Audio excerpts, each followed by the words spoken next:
नमस्कार, राज्यसभा टीवी में आपका स्वागत है। मैं हूं आरफा खानम शेरवानी। बिहार में चुनाव हो रहा है और ये इस तरह का चुनाव है फिलहाल बिहार के इतिहास में कि खास तौर पर लोगों की सांसें अटकी हुई हैं। किसी को समझ नहीं आ रहा, एक पहेली बना हुआ है बिहार का चुनाव कि आखिर किस पॉलिटिकल फोर्स को, कौन सा ऐसा राजनीतिक दल है जिसको फिलहाल जीत हासिल हो रही है। तारिक अनवर साहब मौजूद हैं, एनसीपी के बहुत सीनियर नेता हैं, बिहार की राजनीति को एक जमाने से देखते रहे हैं, पॉलिटिक्स का उनको बहुत अच्छा खासा तजुर्बा है और खासकर पिछले लोकसभा चुनाव में जबकि नरेंद्र मोदी की एक तरह से सुनामी आई थी बिहार में, तब भी वो चुने गए थे यहाँ बिहार से। फिलहाल उनसे बातचीत करते हैं और जानने की कोशिश करते हैं कि बिहार का ये चुनाव फिलहाल एक फेज गुजर जाने के बाद किस दिशा में नजर आ रहा है। तारिक अनवर साहब, स्वागत है आपका राज्यसभा टीवी में। सबसे पहले मैं आपसे जानना चाहती हूँ कि फर्स्ट फेज में आपका क्या तजुर्बा, क्या बता रहा है, कैसा रहा फर्स्ट फेज? देखिए, जिस तरह से लोग बाहर निकल कर आए, मैं समझता हूँ कि उससे ये बात तो साफ होती है कि लोग अपनी भावनाओं को रखने की कोशिश लोगों ने की है, क्योंकि पिछले विधानसभा के चुनाव में इस क्षेत्र में करीब 51% वोट डाले गए थे और इस बार 57% वोट का। तो ये ऐतिहासिक भी रहा। तो ये ऐतिहासिक है उस हिसाब से। और इससे ये जाहिर होता है कि जो मल्टी कॉर्नर कंटेस्ट है, ठीक है, ये दो गठबंधन तो अपनी जगह पर ही हैं, उसके अलावा कई क्षेत्रीय पार्टियां भी बहुत सारे चुनाव के मैदान में हैं और सबों ने अपनी अपनी किस्मत को आजमाने की कोशिश की है। तो अभी तो ये नहीं कहा जा सकता कि क्या इसका परिणाम आएंगे, लेकिन लोगों ने जमकर वोट दिया है और लोग, हम समझते हैं कि ये अच्छी बात है लोकतंत्र के लिए कि लोग बाहर निकल कर आए। आपको लगता है कि इस बार का चुनाव, आपने सभी चुनाव देखे हैं लगभग पिछले 2-3 दशकों में जो हुए हैं बिहार में, क्या वाकई ये इसको ओवररेट करने की कोशिश की जा रही है? आपको लगता है वाकई ये चुनाव बहुत अहम है, इस बार का विधानसभा चुनाव? नहीं, वो हर चुनाव अहमियत वाला होता है। ये तो जब भी चुनाव होता है तो लोग यही कहते हैं कि ये चुनाव जो है बहुत अहमियत वाला है। मैं समझता हूँ कि जैसे पिछले चुनाव भी थे वो भी बहुत अहमियत वाले थे। पिछले चुनाव में समीकरण दूसरा था, उसमें नीतीश जी बीजेपी के साथ थे, उस वक्त भी बीजेपी को रोकने की कोशिश की गई थी और उस वक्त रामविलास जी हमारे मतलब लालू जी के साथ थे और हम लोग एनसीपी वगैरह या इस तरह की जो पार्टियां थी वो अलग से हम लोग चुनाव लड़ रहे थे, कांग्रेस अलग से चुनाव लड़ी थी। तो थोड़ा फर्क था, जो कम्बिनेशन था वो अलग अलग था। 5 साल में वो कम्बिनेशन चेंज हो गया। रामविलास जी चले गए एनडीए में और नीतीश जी आ गए सेकुलर हो गए। तो यानी कोई भी ऐसा पैमाना नहीं है जिसको कि मानकर ये देखा जा सके कि पिछले चुनाव में चूंकि ये हुआ था और इस चुनाव में ये होगा। बिल्कुल पूरी तरीके से तस्वीर बदल चुकी है। तस्वीर बदल चुकी है। हालांकि तीसरे फ्रंट के लोगों ने मुझे नेता बनाया था और लेकिन हमने ये फैसला इसलिए हमको करना पड़ा क्योंकि मुलायम सिंह जी का एक बयान आया था आज से 2-3 दिन पहले, जिसमें उन्होंने एनडीए की तारीफ की थी, भारतीय जनता पार्टी की तारीफ की थी और ये इशारा किया था कि आने वाले दिनों में भारतीय जनता पार्टी की सरकार बिहार में बनेगी।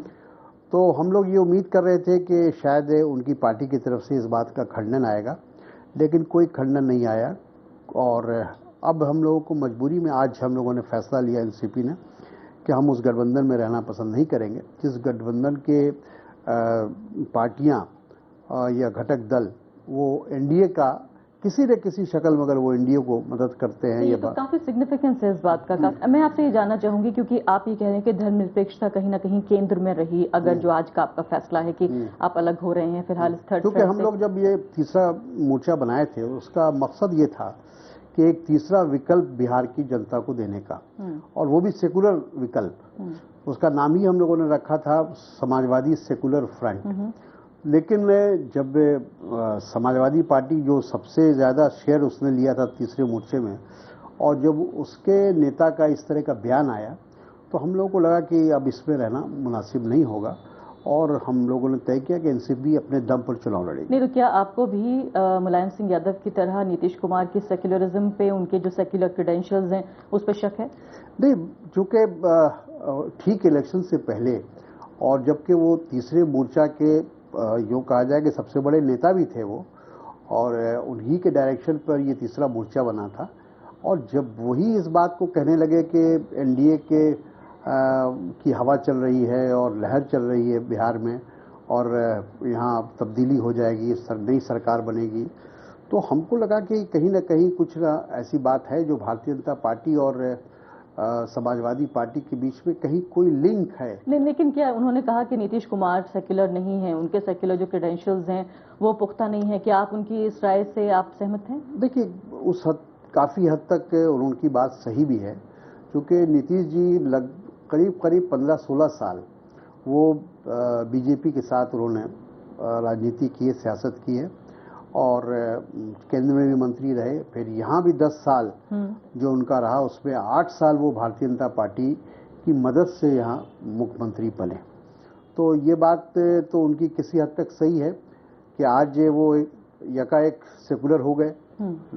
और उसमें भी लोगों को लोग अक्सर ये पूछते हैं कि क्या आने वाले दिनों में भी वो सेकुलर पार्टी के साथ रहेंगे या नहीं रहेंगे, या फिर वो कहीं भारतीय जनता पार्टी से हाथ ना मिला लें। क्योंकि जब एक बार आदमी जिसको कह सकते हैं उसका राजनीतिक स्टैंड चेंज होता है, तो फिर लोगों को शक और शुबा होता है, उसकी क्रेडेंशियल जो है वो लेकिन तारिक अनवर साहब समझ में नहीं आता कि जिस तरह से ये पूरा थर्ड फ्रंट बनाया गया, उसके बाद जिस तरह से एक एक करके घटक दल निकल रहे हैं, ये लोग इसको कैसे गंभीरता से, कैसे संजीदगी से लेंगे इस पूरे गठबंधन को बनने में, या जो इसमें घटक दल शामिल हैं उनको मई एनसीपी के कि कब ये बनता है, कब ये टूटता है, चुनाव के बीचों बीच ये गठबंधन टूट रहा है, चुनाव से ठीक पहले ये गठबंधन बना था, ये किस तरह का कंफ्यूजन है, कैसे उलझन है? देखिए, बात सिद्धांत की है, विचारधारा की है। हम लोग जब से हम लोग राजनीति कर रहे हैं, एक विचारधारा को मान रहे हैं। हम लोग ये मान के चल रहे हैं कि सेकुलरिज्म, धर्मनिरपेक्षता, ये बुनियादी हमारा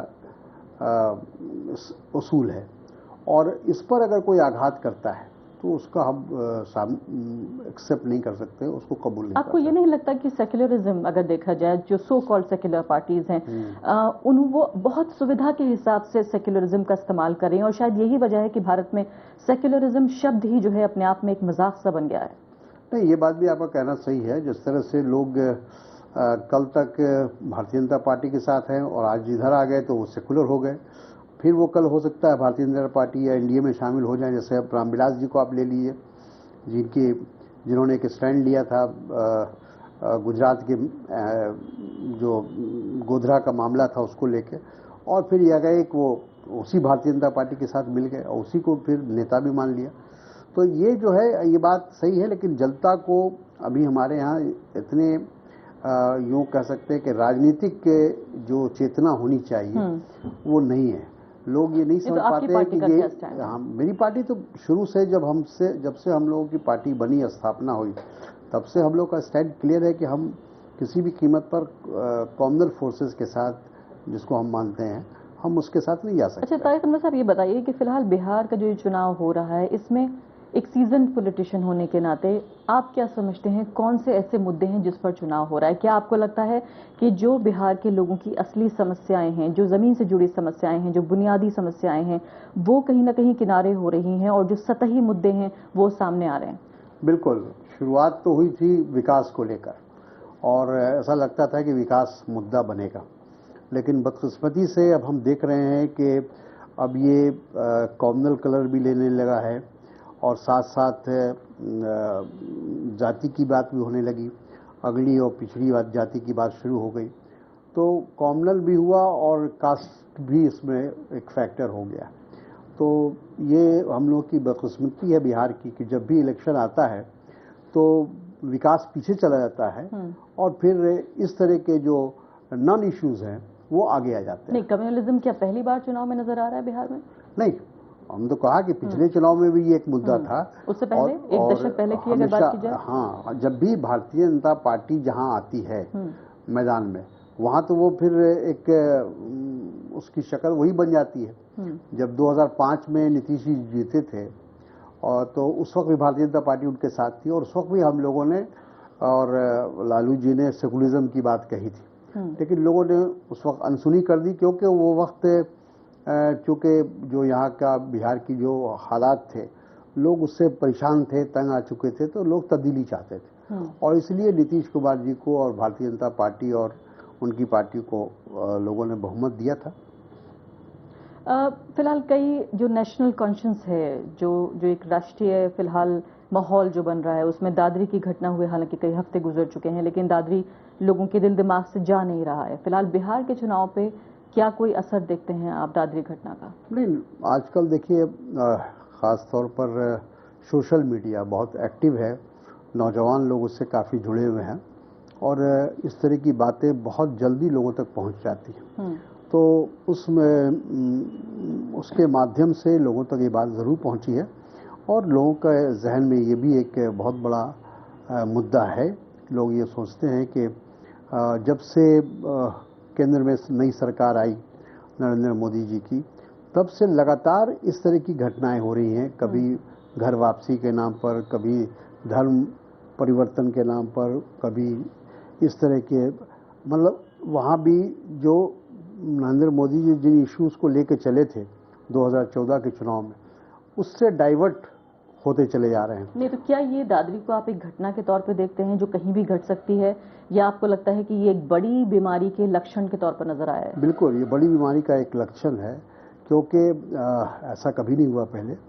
और ठीक है, मान लीजिए बीफ पर बैन लगना है तो वो कानून के जरिए हो सकता है, उसके लिए अपना सरकार निर्णय ले, फैसला ले। लेकिन इस तरह से जो घटना हुई वहाँ, उससे ऐसा लगता है कि बिल्कुल एक डिक्टेटरशिप है, ये डिक्टेटोरियल एटीट्यूड है। ये नहीं होना चाहिए। इस तरह का किसी की ज़ाती मामले में क्या पहना जाए, क्या खाया जाए, क्या पिया जाए, तो जब तक आप बैन नहीं, कानूनी तौर पर आप उसको बैन नहीं कर देते हैं पूरे मुल्क में, तब तक आप कैसे उसको रोक सकते हैं? बीजेपी कह रही है कि उसकी सरकार आई तो टोटल बैन कर देंगे। कर दे बैन। और लालू यादव भी बीफ पर बयान दे चुके हैं। नहीं, कानून बना दे तो कोई बात नहीं, कानून बन जाएगा तो कानून तो है बिहार में, जहाँ है वहाँ नहीं।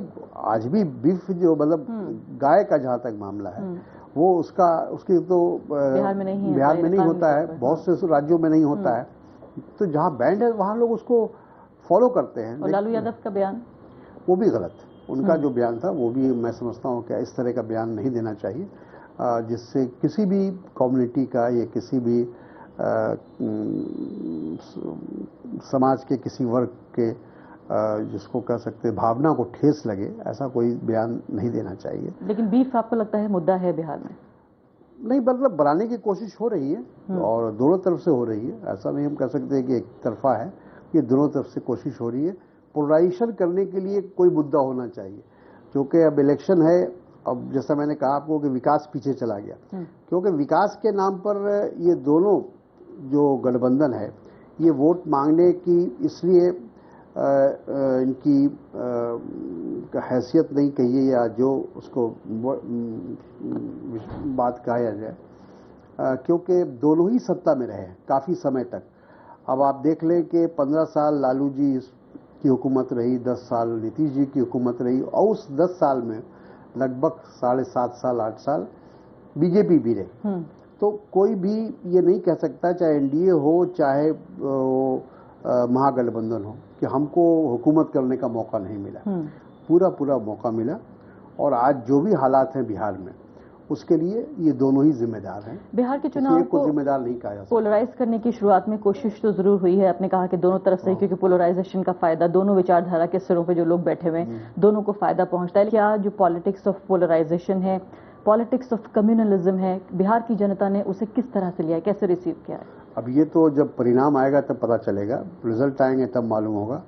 लेकिन इतना हम जरूर कहेंगे कि लोग जिस तरह से निकल कर बाहर आए, उतनी बड़ी संख्या में लोगों ने अपने मत का इस्तेमाल किया है, वोट्स का इस्तेमाल किया है, उससे लगता है कि कोई निर्णायक फैसला लोगों ने लिया है इस चुनाव में।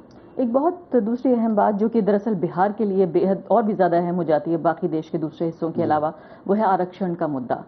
आपको लगता है कि फिलहाल कुछ दिन पहले जो दिया गया बयान था आरएसएस के चीफ के जरिए, क्या वो अभी भी वैलिड है? उसको लेकर लोगों के दिमाग में क्या शंकाएं हैं कि अगर एक खास पॉलिटिकल फोर्स आती है तो क्या फिर से रिव्यू हो सकता है आरक्षण, या आपको लगता है कि इसको लेकर जब लोग वोट डालने जा रहे हैं तो उनके दिमाग में ये बात है? देखिए, लोगों के दिलो दिमाग में शक और शुबा तो पैदा हो गया है, क्योंकि ये बात किसी दूसरे के ज़बान से निकली होती तो शायद लोग उसको उतनी गंभीरता से नहीं लेते। लेकिन आरएसएस के प्रमुख मोहन भागवत जी जब इस तरह की कोई बात करेंगे तो यकीनन लोगों को ये एहसास होगा कि ये जो सरकार या तो इस बात को टेस्ट करना चाहती है कि अगर इस मुद्दे को हम उठाएं तो इसका क्या हमको नुकसान और क्या फ़ायदा होगा। क्योंकि ऐसे मेरा ख्याल है कि एट रैंडम उन्होंने ऐसी बात कह दी हो, कम से कम उनसे तो ये उम्मीद नहीं की और चुनाव से ठीक पहले, और ठीक चुनाव से पहले। इसलिए हमको लगता है कि सोची समझी एक नीति के अंतर्गत उन्होंने इस मामले को उठाया है। यानी आपको लग रहा है कि अगर एक तरफ का वोट जा रहा है तो दूसरी तरफ का वोट पुख्ता हो रहा है, क्या ये एक सोच रही है? शायद ये भी उनकी एक कोशिश होगी, ये भी एक प्रयास होगा कि इस तरह से हम पोलराइजेशन कर सकते हैं कास्ट को। पिछले एक दशक में या कहें कि पिछले 2 दशकों में मान लेते हैं कि जो पॉलिटिक्स ऑफ रिजर्वेशन है, जो सामाजिक न्याय का जो नारा लेकर ये फिलहाल जितने भी पॉलिटिकल सीन में हमें लोग नजर आ रहे हैं बिहार में, वो सभी समाजवादी राजनीति या कहें सोशल जस्टिस की जो राजनीति रही है उसकी ही उपज हैं। किस तरह से ये पॉलिटिक्स आपको बदलती नजर आई है और बीजेपी के एंटर होने से बिहार में क्या बदला है? नहीं, देखिए, जहाँ तक आरक्षण का सवाल है, मैं समझता हूँ कि आरक्षण आज की परिस्थिति में ज़रूरी है, क्योंकि अभी भी जो समाज में जो असमानता है और एक तरह से यूँ कहा जाए कि बराबरी नहीं हो पाई है और अभी भी लोगों को आरक्षण की आवश्यकता है और अभी उस पर मैं नहीं समझता हूँ कि कोई पुनः विचार करने की ज़रूरत है। ठीक है, आगे चल के अगर हालात बदलें और लोगों के हालात सुधर जाएं, लोगों को सही मानों में सोशल जस्टिस मिल जाए तो उसके बाद आप उसमें कुछ तब्दीली लाएंगे तो लोग उसको स्वीकार करें। लेकिन आज मेरा ख्याल है कि ये वक्त नहीं था कि इस मुद्दे को उठाया जाए और ख़ास तौर पर भारतीय जनता पार्टी, हालांकि उसने इस बात की तरदीद की है कि इससे भारतीय जनता पार्टी आरक्षण के विरोध नहीं। लेकिन आपको नहीं लगता कि आरक्षण को लेकर एक तरह की कंपल्सिव पॉलिटिक्स हो गई है कि अगर कुछ लोगों में इसको लेकर एक राय भी है कि क्रीमी लेयर का मुद्दा उठाया जाए या आरक्षण की कोई डेडलाइन तो होगी आखिर, क्या वाकई अगर उसको हटाने न सही लेकिन रीथिंकिंग की बात क्यों गलत है? ऐसे यकाएक इस तरह के इश्यूज को आप नहीं उठा सकते हैं अगर उसमें किसी तरह की आप तब्दीली लाना चाहते हैं। जैसे बिहार में कर्पूरी ठाकुर फार्मूला था। कर्पूरी ठाकुर फार्मूला मेरा ख्याल है आरक्षण का सबसे बेस्ट फार्मूला था, जिसमें उन्होंने कोशिश की थी कर्पूरी जी ने कि बैकवर्ड्स को भी 2 हिस्से में उन्होंने बांटा था, एक बैकवर्ड, एक एक्सट्रीम बैकवर्ड, और उसके बाद 3% उन्होंने महिलाओं के लिए दिया रखा था और 3% उन्होंने इकोनॉमिकली बैकवर्ड के लिए रखा था, चाहे वो अपर कास्ट से हो चाहे जिससे भी हो। तो उससे ये हुआ था कि एक तरह से पूरे जो एक संतुलन होता है रिजर्वेशन का, वो हुआ था और उसको करीब करीब लोगों ने एक्सेप्ट किया था। लेकिन बाकी जगह तो वो है नहीं, वो कर्पूरी ठाकुर का फार्मूला हर जगह तो है नहीं। बिहार में जब हम विकास की बात करते हैं, चूंकि विकास एक बड़ा मुद्दा है इस चुनाव में, खासकर हर चुनाव में हुआ करता है, लेकिन इसमें एजेंडा जो है वो विकास नजर आता है, चाहे वो एनडीए का हम जिक्र करें या जवाबी कार्रवाई करने के तौर पर नीतीश कुमार इस बात को कहें। बिहार में जब हम विकास की बात करते हैं तो उसके क्या मायने हैं? बिहार के लोग विकास का मतलब क्या समझते हैं? देखिए, वही तो बात है कहने की कि सही मानों में जो बुनियादी सहूलियतें हैं वो लोगों को मिलना चाहिए। असली विकास तो हम तब मानेंगे जब गांव के लोग, ग्रामीण क्षेत्र में रहने वाले लोग, उनको बुनियादी सुविधाएं आप पहुंचा दें। आज भी बिहार में मतलब 50% ऐसे गांव होंगे जहां अभी तक बुनियादी सुविधाएं नहीं मिली। लेकिन समाजवाद की राजनीति कई दशकों से हो रही है, उसके बावजूद भी लगातार सोशल जस्टिस ही मुद्दा बना हुआ है, समाजवाद मुद्दा बना हुआ है। जब समाजवादियों की सरकार है तो समाजवाद कैसे मुद्दा है? यही बात है कि 25 साल समाजवादियों का शासन रहा, लालू जी से राबड़ी जी, फिर राबड़ी जी से नीतीश जी, और फिर उसमें भारतीय जनता पार्टी भी शामिल रही। सब लोगों के या तो कहीं ना कहीं कमी रही, जिसकी वजह से आज भी बिहार में जो बुनियादी सुविधाएं वो लोगों को नहीं मिल रही हैं। जो सही मानों में विकास होना चाहिए वो नहीं हुआ। आज उद्योग के नाम पर हम बिल्कुल यूँ समझिए कि बिहार बिल्कुल पीछे है और जब तक औद्योगिकरण नहीं होगा बिहार का, बिहार की बेरोजगारी दूर नहीं होगी, आज बिहार से सबसे ज़्यादा पलायन होता है, तो ये सब मुद्दे हैं, बहुत अहम मुद्दे हैं। एक बहुत अहम सवाल बचता है, वो है कि मुस्लिम वोट का, कि बिहार में मुस्लिम वोटर क्या उसके पास वाकई विकल्प नहीं है कि वो लालू यादव के पास जाएगा, नीतीश कुमार के पास जाएगा, जो फिलहाल एक गठबंधन है, क्या उनके पास वाकई विकल्प नहीं है? जो बार्गेनिंग पावर जो पॉलिटिक्स देती है, जो इलेक्टोरल पॉलिटिक्स में वोट से जो बार्गेनिंग पावर आपको मिलती है, वो मुस्लिम वोट को नहीं है बिहार में। देखिए, इसलिए कि मुस्लिम में बेचारे कहा जाए उनको कि वो मुस्लिम वोटर, उनको इन लोगों ने, चाहे वो सेकुलर कोई भी लीडर हो, उनको ये लगता है कि मुस्लिम वोट मजबूरी में हमारे पास आएगा। और ये भी हम मानते हैं कि अभी तक के जो मुस्लिम लीडरशिप होनी चाहिए थी, वो मुस्लिम लीडरशिप को कभी आगे उसको बढ़ने नहीं दिया गया, उसको ग्रो नहीं करने दिया गया। जब भी सत्ता का जब बंटवारा होता है तो उसमें मुसलमान कहीं नहीं दिखाई पड़ेगा, मुस्लिम कहीं नहीं दिखाई पड़ेगा। जब वोट लेने की बात होगी तो कहा जाएगा कि भाई सेकुलरिज्म खतरे में है। और लेकिन एक दौर तो ऐसा भी गुजरा जब मुख्यमंत्री मुस्लिम रहे बिहार में, सिर्फ थोड़े दिनों के लिए, वो 11-12 महीनों के लिए वो बने थे, और फिर उनको, उनके खिलाफ आंदोलन चलाया गया, करप्शन का, भ्रष्टाचार का।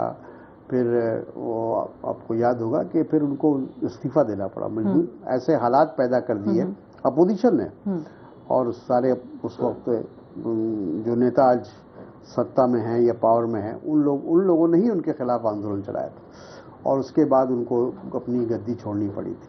तो मेरे कहने का मतलब ये है कि मौका, यहाँ की अगर आबादी को देखा जाए, तनासुब को देखा जाए, तो उस हिसाब से मुस्लिम आबादी इस सूबे में अच्छी खासी है। लेकिन आपको लगता है बार्गेनिंग पावर नहीं है? लेकिन पॉलिटिकल बार्गेनिंग पावर उनका नहीं है, और इसीलिए चीफ मिनिस्टरशिप तो बहुत बड़ी चीज़ है, डिप्टी सीएम भी नहीं बनाते उनको कोई इंपॉर्टेंट पोर्टफोलियो भी नहीं दिया जाता। तो ये बात है। लेकिन आप बिहार के बड़े नेता हैं, आप अपनी पॉलिटिकल पार्टी के हालांकि अकेले नुमाइंदे हैं यहाँ पर, आपकी पार्टी ने ऐसा क्या किया जिससे हम ये माने कि पिछले 1-2 दशकों में कुछ बदलाव आया है, कुछ मुस्लिम पॉलिटिक्स को ऐसी कोई ताकत मिली जिससे कि एक लोकतंत्र में उनकी बार्गेनिंग पावर बेहतर हुई हो? देखिए, हम लोग मुद्दे को उठाते रहे, लेकिन हम लोग बहुत सत्ता में, चूंकि बिहार में कभी रहे नहीं एनसीपी, जब से हमारी पार्टी बनी तब से हम लोग अपोजिशन ही में रहे, चाहे वो नीतीश जी की सरकार रही हो या लालू जी की सरकार रही हो। तो एक तरह से अपोजिशन का रोल हम लोगों ने अदा किया है। तो जो उनके मसाइल हैं, उनके इश्यूज़ हैं, उनको उठाते रहे हैं, और भी जो जनरल मासेस के भी जो इश्यूज़ हैं उसको हम लोग उठाते रहे हैं, क्योंकि हमारी पार्टी तो किसी एक समुदाय को लेकर चलने पर विश्वास नहीं रखती है। हमारा ये मानना है कि सभी को साथ लेकर चलने में है, लेकिन भारतीय जनता पार्टी की तरह नहीं कि सबका विकास, सबका साथ नारा तो दे रहे हैं, लेकिन सबका साथ नहीं ले रहे हैं। एमआईएम की एंट्री से क्या परेशान हैं आप? उसी एरिया से आते हैं, हिमाचल से, जहां फिलहाल चुनाव लड़ने की बात कर रही है, एमआईएम लड़ रही है चुनाव।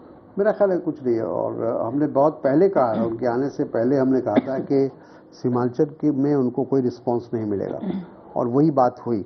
आज 6 उम्मीदवार उन्होंने खड़ा किए हैं। 24 का उन्होंने पहले कहा था कि 24 उम्मीदवार हम खड़े करेंगे, लेकिन उनको अच्छे उम्मीदवार भी नहीं मिले। और उसकी वजह है कि जो सीमांचल इलाका है, पिछले लोकसभा में भी भारतीय जनता पार्टी को हर जगह कामयाबी मिली, लेकिन सीमांचल में कामयाबी नहीं मिली। तो क्या चुनावी राजनीति जो है भारत की, उसमें एमआईएम जैसी पार्टियां, मुस्लिम नामों वाली, मुस्लिम पहचान वाली, उनके अधिकारों की बात करने वाली, क्या उनकी कोई जगह है?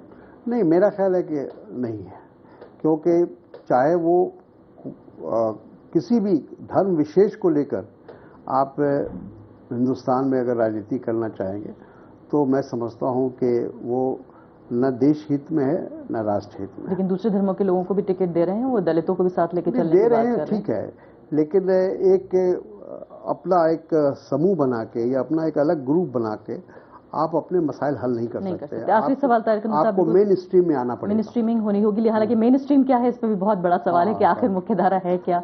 आखिरी सवाल कि बिहार का ये चुनाव जो भी नतीजा होता है, क्या वो देश की राजनीति की दिशा को तय करेगा, जो विचारधारा है राजनीतिक उसको तय करेगा?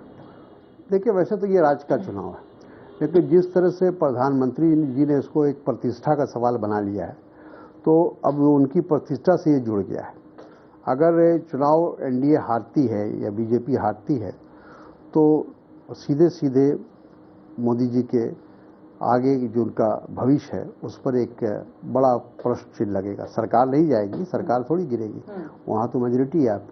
लेकिन मैं ये समझता हूँ कि उनके राजनीतिक भविष्य पर एक प्रश्न चिन्ह जरूर लग जाएगा। बहुत बहुत शुक्रिया तारिक अनवर साहब का। तो साफ तौर पर तारिक अनवर साहब से जिस तरह से बातचीत हुई उसमें अंदाजा ये लगता है कि फिलहाल बिहार की जो राजनीति है वो जिस दिशा में आगे बढ़ रही है, चुनाव के नतीजे जो भी होते हैं, लेकिन दोनों जो गठबंधन है और खासकर तीसरा गठबंधन जिसका वो हिस्सा रहे अब तक, तीनों के लिए काफी महत्वपूर्ण सवाल लेकर आया है और जवाब भी छोड़ के जाएगा। फिलहाल इसी के साथ अभी के लिए इतना ही। नमस्कार।